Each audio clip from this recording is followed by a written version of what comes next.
Good morning, friends.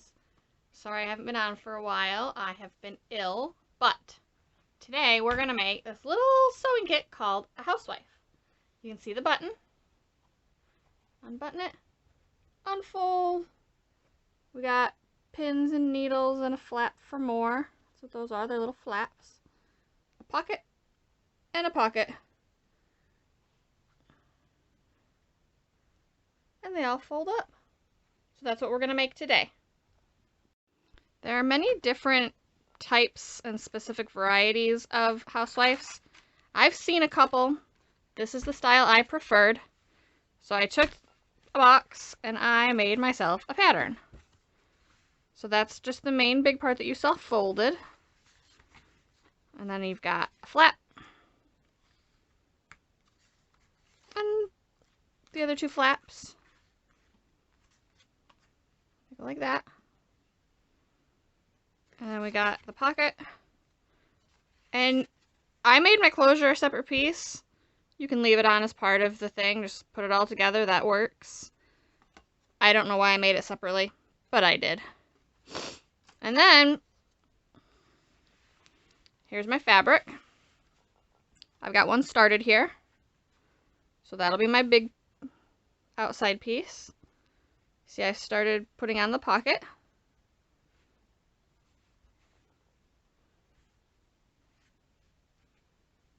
Here are my flaps, ready to go. Here's my other pocket. It'll go on there. Here's the top. It'll go there. Once I get all the other hand stitching put on, I'll stitch these onto here. And that's how it's going to go. I will be making another one, and I will show you on the third one how I put these pieces together. But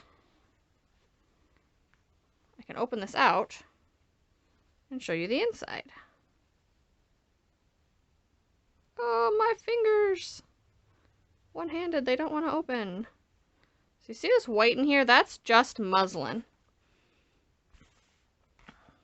And I stitched it on one side with just a little bit of pad stitching here. That's just to hold the white pieces together. And then you can see along the edge, this really tight back stitching, that's what's holding on the pocket. These loose red stitches, that's what's holding it on to the red fabric. If I zoom in really close, you can just see a stitch right there. And another one right there. Just enough to hold. It kind of makes it thicker so that your pins and needles don't stab you when they're in your pocket. So I just made each of these has that same on the inside. I used 2 or 3 layers of muslin inside. Use what you feel is right. These are all cotton fabrics. I think you could probably use like a wool batting inside here. I'm not sure. Whatever works for you. Like I said, I'm using muslin. There's muslin inside there. Just gives it a little bit of oomph. You know what I mean? All right, so let's set this down. See if I can show you how to do a back stitch, which is what I'm using to hold it in.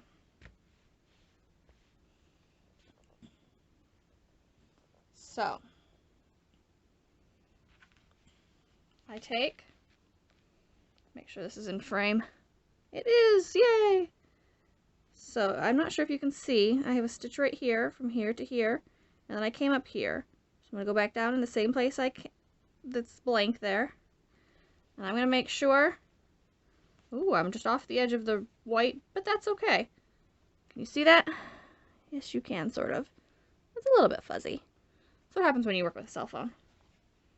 So I'm just going to kind of pull it out a little bit and tilt it to the end so that things don't come out. Ooh, that's sharp. Let's grab a thimble. I have a whole bag of thimbles. Thimble is not entirely necessary. So I have leather. It's got a little thing inside to help hold the needles. I have the ring style. I have a different ring style. I have the traditional thimble style. I have this style that goes all the way down here. You know when you push with that part of your hand as you sew, that protects that. It's like a little bit cup shaped. I like this one. And then the other one I like to use is this one. It's a fingertip one that doesn't cup the whole finger. I have two of them. I only generally use one or the other, but I have two. I generally use it on my middle finger because then it keeps my dexterity of pinching here and then pushing here. So, push, pull. Alright. Then, I'm going to go a little bit further than the last stitch. But not huge stitches. Can you see that? See how small those stitches are? See that needle coming out there? Nice and small. And you want to keep them fairly straight along the edge of your fabric here. Push with my thimble, pull with my non-thimble. I got a little bit of craziness. So then I'll go back into that same hole where I came up. Push with my thimble so I don't hurt my finger. If you don't have a thimble, not a big deal. You'll find your way. Before I had a thimble, I would take like my piece of fabric or another piece and I would use that to push on my working. You know, you find a way. So, this particular project is mine. This one is for my spouse. My spawn wants one a little bit different. So the next one I'll be making will be just a little bit different because they want theirs to roll. So I'll do all the same things here. I'll stitch this. I'll stitch the next pocket. I'll stitch the flaps here. I'll stitch this on. But where this one folds up and buttons, the child wants theirs to roll up like this, which as you can see I'm rolling up where the button goes. So what I'm going to have to do with theirs is along this back edge here, I'll stitch a piece of ribbon on.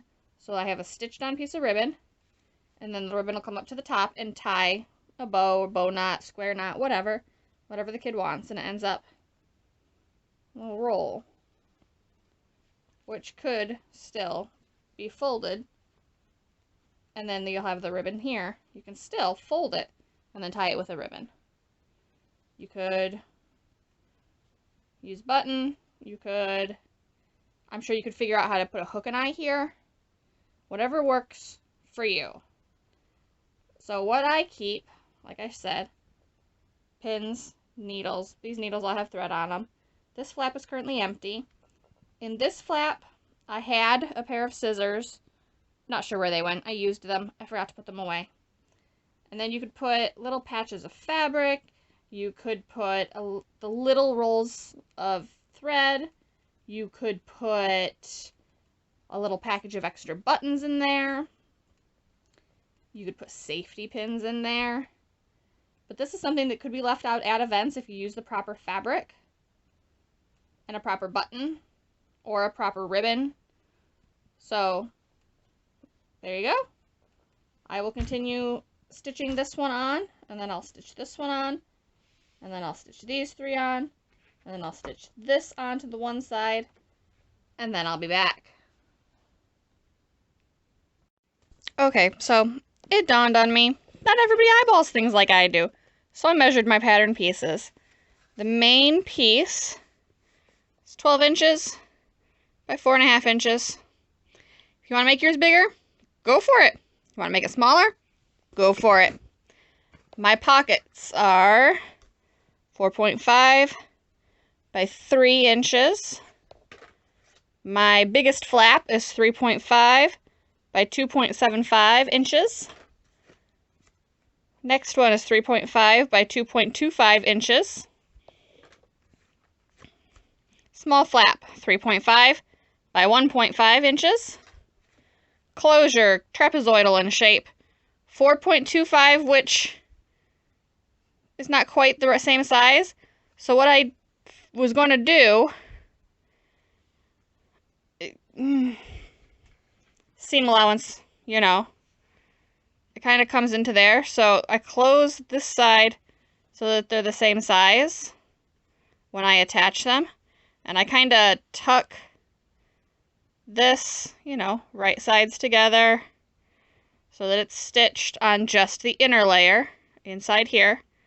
And then I open it out and press so that this is folded in. Actually, I'll probably do this side, but, you know, I'll show you when I get there. But I figured I'd show you the measurements. But like I said, you want to make it bigger? Go ahead. You want to make it smaller? Go ahead. And also my fabric choices I thought I'd explain. This is scrap of a dress of mine. May not be exactly perfectly period appropriate, but it's really pretty. I like it. It's a quilter's weight cotton, so it is warm. I wear this one spring and fall time frame. I don't really wear it in the middle of the summer. These are also like a quilter's weight cotton. This is also quilter's weight cotton. This one, the fabric is actually a little bit thinner, but I still think it's considered a quilter's weight cotton. The fabrics, again, may not be 100% period appropriate, but they're pretty. I had them. So this was something given to me from somebody like 17 years ago. I don't remember. This one is something I had around the house. I didn't know what I was going to use it for. And then I moved and it got wet. Part of it molded. There's not a whole lot left that's in good shape. There's enough for, you know, scraps of whatnot. This one, I was making a dress for an event for my child. Again, not entirely period appropriate, but it's a lighter weight cotton. So it's a good weight for a small child to wear, in my opinion. I am not the be-all, end-all of knowledge of fabrics. And then again, it's just a copy of that one. This one, I think, is probably close to period appropriate, except for the roses are not quite the same as they did in the 1860s. This fabric, I am 90% certain, is close to being period appropriate. And I'm thinking this one is probably fairly close. But those little heart shapes, I'm not sure about. And you can see my hand-done buttonhole. It's not perfect, but it does its job. And I will show you how to do that. I did it from this side because I figured this side would get more use, but maybe the other one I'll go from the other side and it'll look prettier. So that is fabric choice and sizing. I'll be back. Alright, so I've got these all stitched on.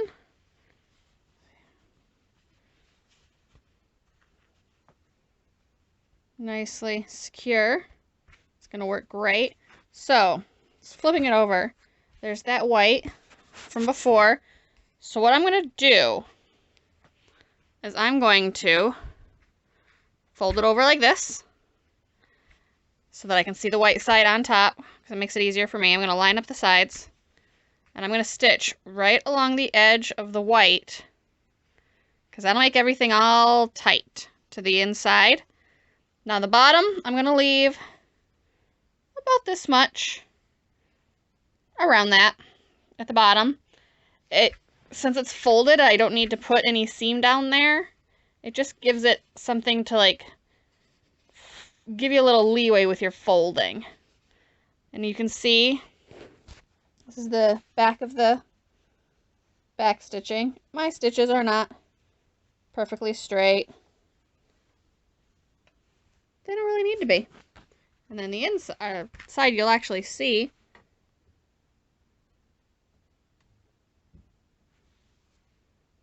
Not perfectly straight. But that's okay. It's a good beginner project.